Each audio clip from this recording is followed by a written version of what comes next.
Sophie, thank you very much indeed. Here we are in East Yorkshire and Lincolnshire. Hope you had a good day. Thank you for joining us. Thank you for tuning in. Now, on the programme tonight, there's growing unease at using seaside hotels for asylum seekers, up to 5 in Skegness alone. You say people have a right to know, then why can't you tell people tonight who are watching? Well, I think it's about making sure that people are, these are asylum seekers, these are people who are in principle vulnerable. Also tonight, how to keep taps running in droughted areas. The plan to flood part of South Lincolnshire. Going to be talking about this tonight. I'm very keen to get your views. What do you think about it? Is a giant new reservoir the answer? How do we secure our water supplies for the future? And what can we do to use less? Very keen as well to hear from you if you are in the Sleaford area. If you want to get in touch, the email address is there as usual, or follow me on Twitter and tweet now. Of course, we'll have all of the day's news and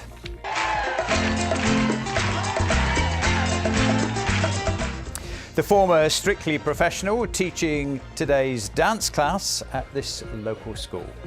Don't miss that. Just to confirm, it is Tuesday night and not Friday. Keely Donovan, good evening to you. You'll have to get him to teach you some moves, Peter, especially now you're an athlete. It's been a wet day today, but drier and brighter conditions to come tomorrow.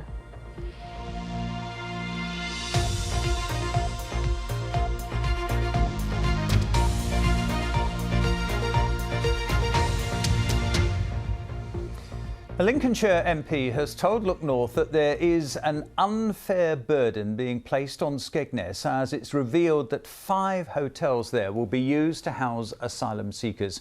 Matt Warman says he was only told about one of them just hours before. Pressure on the asylum system means more and more migrants need to be found accommodation. Last week, East Riding Council tried to block plans for a hotel in North Ferriby. Joe Makel has spent the day talking to people in Skegness.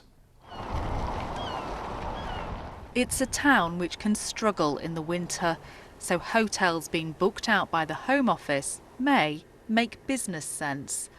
But it's also filled local councillors' inboxes with concerns. I think people are scared, really. They're scared of the fact that people are going to be coming here and not have the support and the infrastructure and the things that, you know, vulnerable people that will be staying in these hotels need. The town obviously copes when you have thousands of extra people here in the summer. Will a few hundred over the winter, does that really make a difference? Skegness does cope. It's a bustling seaside town and thousands, millions of people come every year. However, they're here for a few days. They don't need the support that people that were living here on a more permanent basis will need. It's bound to have some effect, especially on doctor surgeries and places like that. They come in and they keep themselves to themselves and they get sorted out quickly. There shouldn't be a problem.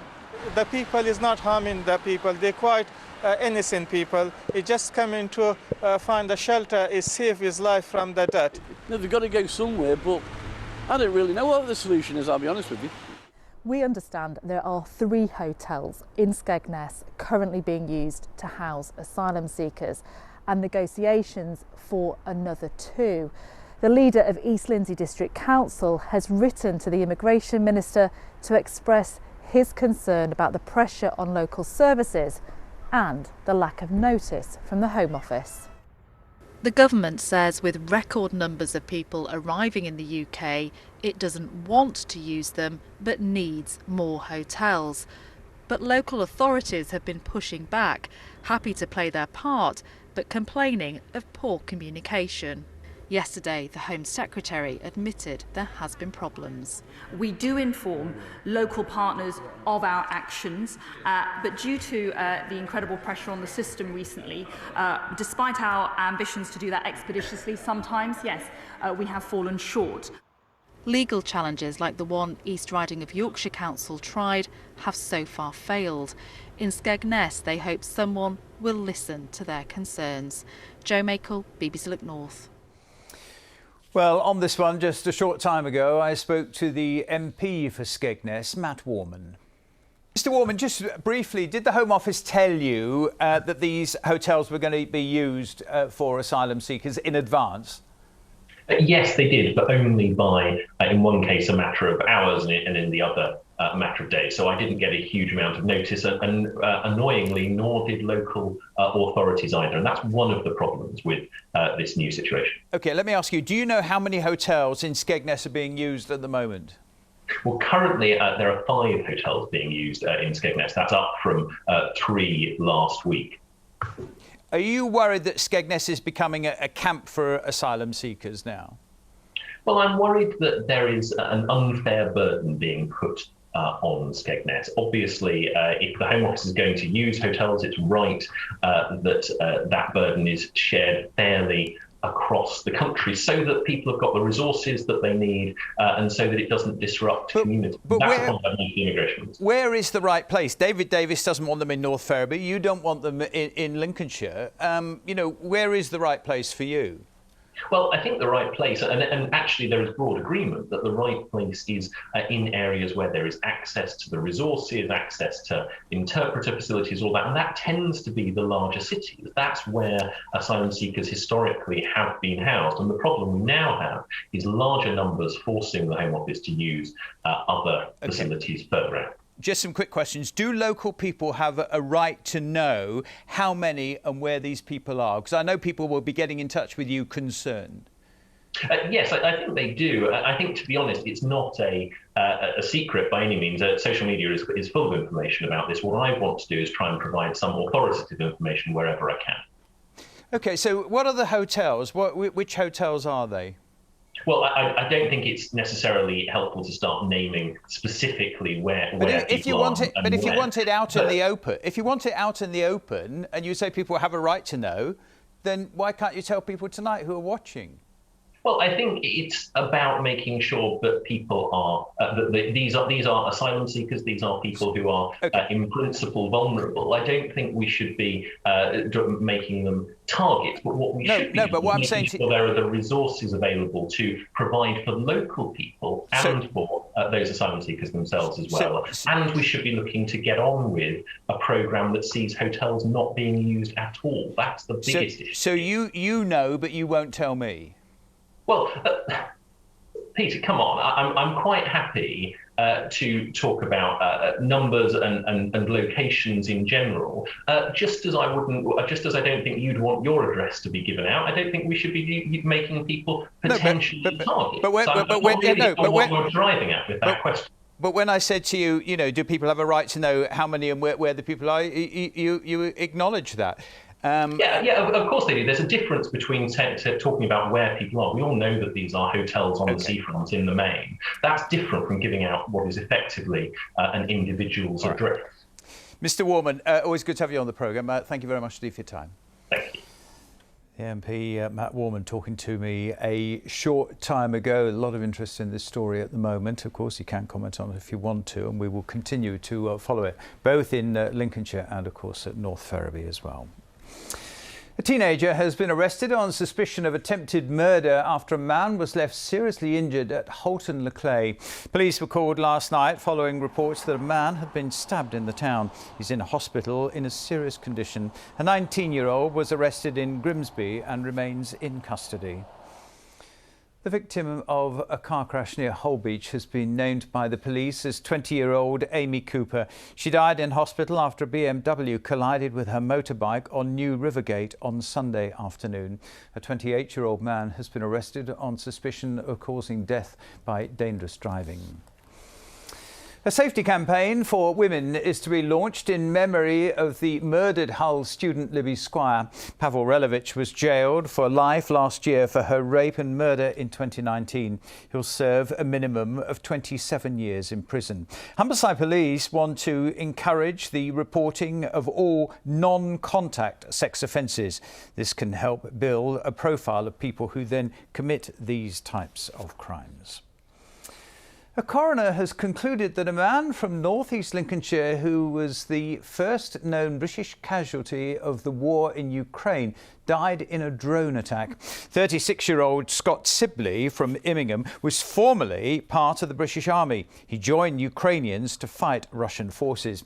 Well, our reporter Monica Plaha has been following the inquest into his death, and she's here with us now. What more have we heard today? Well, a coroner concluded that Scott Sibley was killed in a shelling attack, and he was actually confirmed as the first British person to travel to Ukraine and actually lose their life. And he was a veteran, a dad of 3 who was born in Grimsby. Well, the BBC, we filmed with him a few years ago whilst having his head shaved for charity. And previously he had served in Afghanistan and withdrew from service around 5 years ago. He was working as a lorry driver based in northern Lincolnshire before joining Ukrainian forces earlier this year. That was in March. Now, the coroner heard that Mr. Sibley told his family that he wanted to use his experience to, help Ukraine after seeing horrific scenes of abuse on the news. He was killed fighting Russian forces on the 22nd of April in Mykolaiv, the southern region of Ukraine. These are some of the pictures that were coming out of the area at the time. On how he died, well, a coroner read a statement from a consulate official, and it said one mortar landed near Scott, and as he ran, another mortar hit him, killing him instantly. Now, in a statement read to the court, Scott's mum described him as someone who grew up surrounded by female relatives and took on that role as a protector. On his reason to fight in Ukraine, she added that he had heard news about women and children being abused, and all he wanted to do was help. Monica, thank you very much indeed. Monica Plahan. A £6 billion plan is being proposed to stop the taps running dry in Lincolnshire. The east of England is one of the driest areas of Britain, and climate change is making things worse. The scheme includes a huge reservoir near Sleaford, which it's hoped will secure water supplies for decades to come. But as our environment correspondent Paul Murphy reports, the proposals are controversial. It's been another year of often chaotic weather. Too much rain when we don't need it, too little when we do. Drought coupled with record-breaking temperatures. It's increasingly putting water supplies under pressure. So we are now in the grip of climate change, and it's only going to get worse. But actually a bigger driver of our plan is the need to return water to the environment, because we've seen rivers starting to run dry. We know that rivers are over-abstracted. We're also taking too much water from groundwater sources. The east of England is heading towards a water deficit. By 2050, the projected shortfall could be 600 million litres per day. Climate change, population growth and water abstraction by farms and industry are all playing their part. So it's time for a long-term plan.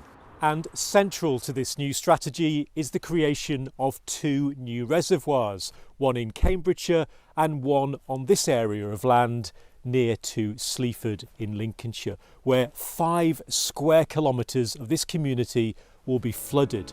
We are determined to bring environmental and social prosperity. The vast new reservoir near Sleaford will include floating solar panels and new wildlife habitat.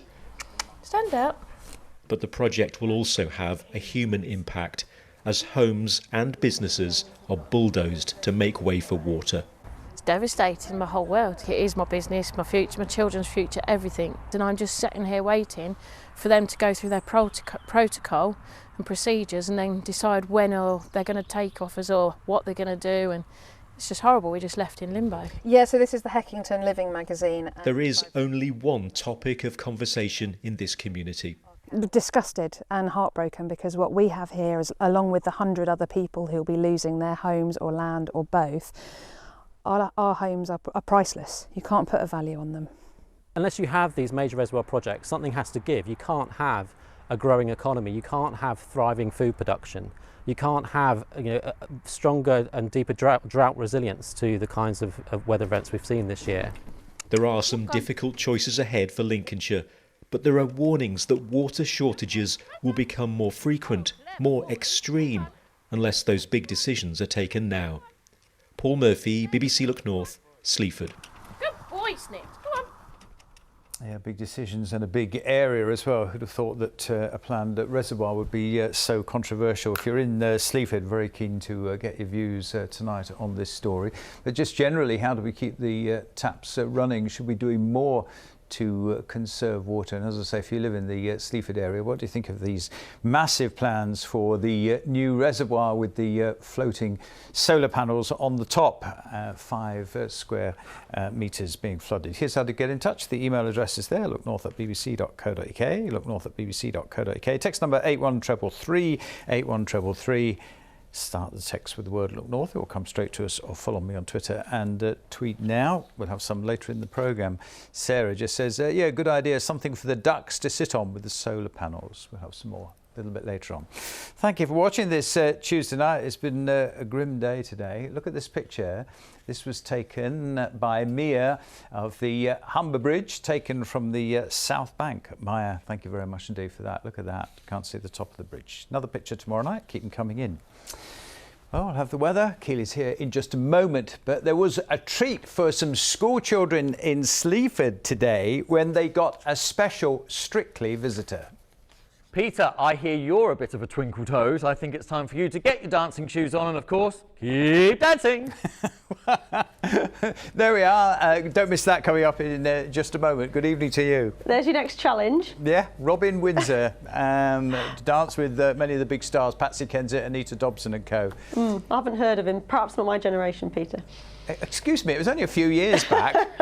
Not that, you're not that young. Anyway, how are your legs? Yes, my legs are fine. I can still walk. Okay, but you can dance as well then. Yeah, but don't get me into anything else. Don't get me into anything else. I am very, very proud of you, Peter. Thank you very much indeed. Yes, It was very enjoyable and fabulous turnout, and everybody I think enjoyed it, and so did I. And he's going to do it every week from now on. But if you have any more bright ideas, just keep them to yourself and not say them publicly. And get on with the weather. And get on with the weather, yeah, Yes. You read my mind.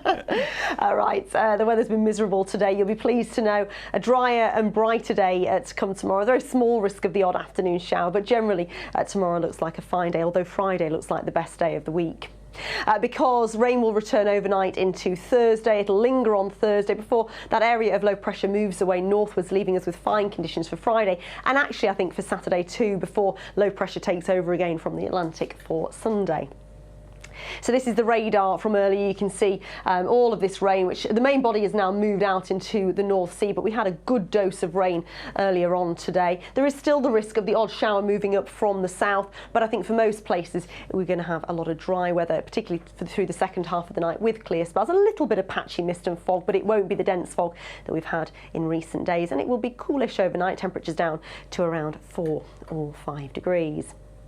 Let's have a quick look at those high water times. 11:05 in Skegness and 3 minutes past 11 in Hull. So generally a fine day to come tomorrow. There will be some areas of cloud, but it will be bright, and there will also be some spells of sunshine. Just a small risk of a few afternoon showers, but most places staying dry. The breeze will be lighter than today, and temperatures will lift to around 10 or 11 degrees. That rain returns overnight into Thursday, so another wet day to come on Thursday, the rain lingering through Thursday, and then on Friday that area of low pressure moving away northwards, leaving us with a good deal of fine and dry weather. Friday looks like the best day of the week, but clear skies and light winds mean we're looking at a widespread frost into Saturday, hence why it will be so chilly, but it does look like another fine day, and then into Sunday that unsettled weather looks set to return. Well, I don't know what he's doing today, but no doubt somebody will dob him in and well, he's let not us golfing, know. is he? He's not golfing. No, he's not golfing. Or if he has, it shows what a good forecaster he is. Well, we all know that. That would be funny, actually. Have a nice evening. Thanks, Peter. And don't forget, if you are a Strictly fan, don't miss the lovely Robin Windsor in just a moment. Like all other parts of the NHS at the moment, demand for emergency mental health care is huge, and the cost of living crisis is expected to add to that demand even further. Ready to help, a new mental health crisis centre has opened in Scunthorpe, offering a home-from-home setting that's never been available in North Lincolnshire before. Our health correspondent Anne-Marie Tasker has been to see it. Hello there, Anne-Marie. Come on in. Welcome to Haven House. Thank you. As we come through, obviously this is just a pretty standard living room as you would find in any home. Haven House opened in Scunthorpe 2 months ago, an alternative to going into hospital or trying to cope at home. We wanted to make sure when people came to see us that it wasn't that clinical setting, so that they felt more at home. Often when we are very unwell, all of our daily maintenance and our normal routines go out the window. So just getting into a basic routine of breakfast, lunch, evening meal, things like that can be, as simple as it sounds to so many of us, it can be really, really beneficial. They've already had 20 patients here, including Nicola. She stayed for 6 days, able to pop into town and spend time with her family while getting the help she needed. When I first came here, I didn't want to talk. I felt ashamed, embarrassed. I think there is a lot of stigma still about mental health, unfortunately. For years, I haven't wanted to tell people how I feel. I've gone on the school run with a smile on my face. I think a lot of people are guilty of that. Coming here, knowing that there's counsellors 24/7, people you can talk to even in the middle of the night when you can't sleep, because that's a huge problem when you've got mental health problems, was really, really helpful.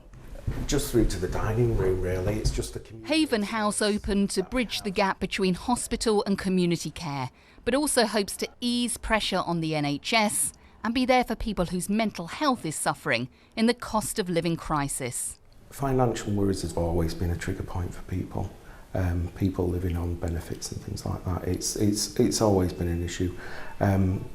Poverty is a massive risk factor. We're hoping to not just help people in the community, but it should also hopefully have an impact on acute inpatient care, patient flow, and freeing up beds and things like that in an A&E setting, in an acute ward setting.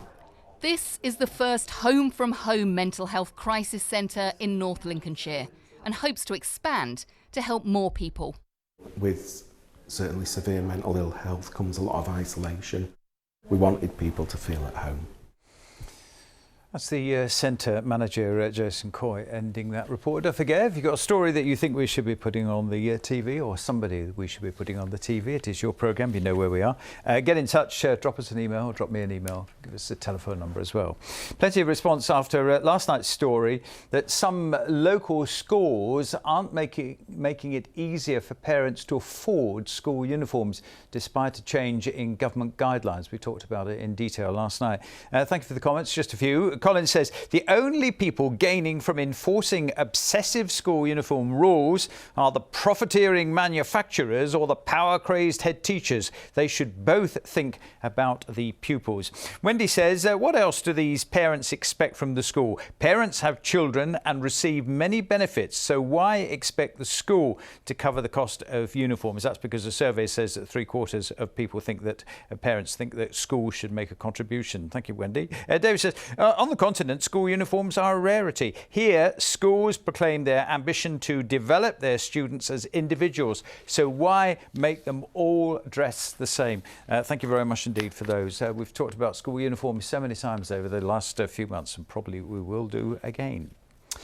Now, an independent investigation has started after repeated failures of the software that's supposed to keep Yorkshire's smart motorways safe. Drivers on motorways where hard shoulders have been removed are supposed to be alerted by Red Cross signals if there's a blockage up ahead. But the technology to detect stopped vehicles failed for nearly 4 hours on October the 26th. National Highways say that safety cameras were working and motorway patrols continued. We believed the National Highways when they said the IT would be there to save us when they took away the hard shoulder. The IT isn't working. We have data that proves for between 2 and 10% of the time, the equipment that is meant to alert us to disaster doesn't work. And that, when you think about the number of journeys that we're making up and down on the M1 on our stretch, is really, really chilling. A group of school children in Lincolnshire had a real treat this morning when they got a dance lesson from a former Strictly professional. Robin Windsor is an ambassador to the primary school in Sleaford, which offers free dance lessons to all children. Vicky Johnson has this report. Lisa Riley and Robin Windsor. A Strictly favourite for years, Robin Windsor has today swapped the ballroom for a school hall in Sleaford. What started as an online dance lesson during lockdown has led to Robin being appointed an arts ambassador for the Church Lane Primary. Seeing the children excel in something that they're not used to be able to having to do in school. Having a creative side has been absolutely amazing for them. Shake, up, down. It's boys that seem to have the most interest. People tend to think, oh, dancers are female. So to have a male come in there, to have a role model come in, I found that it's the boys that are really excelling. Point, big. I really enjoyed it. It was just fun and exciting. Makes me feel really happy because I really love to dance. I just like how the way that we taught in bits by bits and we're not expected to get it right every time. 6, 7, 8. It makes me feel so happy when I'm doing it, and then when I'm done, I'm always learning something new. Point, step. Okay. The school now offers free weekly dance lessons to all children, and it's made a big difference to their behaviour. Here we go with the new part. Boom, reach. Boom, reach. So for them to be able to have the opportunity that other children have is absolutely amazing. They're feeling self-worth, they're feeling self-confident, they're feeling like they're important as well as everybody else, and they can achieve anything that anybody else in the world can. It helps you release any bad energy that you've got inside of you. So everybody should get up, get happy, and of course, get dancing. 6, 7, 8. The children here have loved learning how to express themselves in different ways, and they've got one final important message for all of us. Keep dancing! Yeah, let's say good evening to the pupils. They'll be tuned in and watching, and also to cheeky Robin Windsor. I think he needs to give me a dance lesson at some point in the future. Now, Dorothy Bemrose is 102 today. She'd be thrilled, I'm told, with a mention at the end of Tuesday's show. Happy birthday, Dorothy, from Mary and all the residents at Balmoral House. That's Dorothy Bemrose, 102 today. Happy birthday, Dorothy. Now, let's have a reminder of the headlines tonight from the BBC. An inquest hears a 2-year-old boy died in Greater Manchester because of prolonged exposure to mould in a rented flat. Growing worry over using seaside hotels for asylum seekers, up to 5 in Skegness alone. Tomorrow's weather then, drier and brighter than today, not difficult, but still the risk of showers. Top temperatures getting up to 10 Celsius, 10 is 50 Fahrenheit. Now we're talking about that proposed reservoir near Sleaford. Joss says we need more water, and this part of Lincolnshire isn't the best arable land, so I'm all for it and I'll live within a mile of it. Malcolm says no, deepen our existing reservoirs to increase volume. Surely this is cheaper and not losing valuable farming land. Steve's in Hull. Wouldn't it be possibly cheaper to build a desalination plant than build a reservoir? Philip's in Bourne. He says as soon as a plan is mentioned, out come the NIMBYs with their petitions. Then they call TV stations to come and hear why it should not be built. And John's in Lincoln. He says everyone around there will have a beautiful water feature nearby. What would they lose? And house prices will actually go up as well. Thank you for those. Thank you for watching. Have a nice evening. Take care. Bye for now.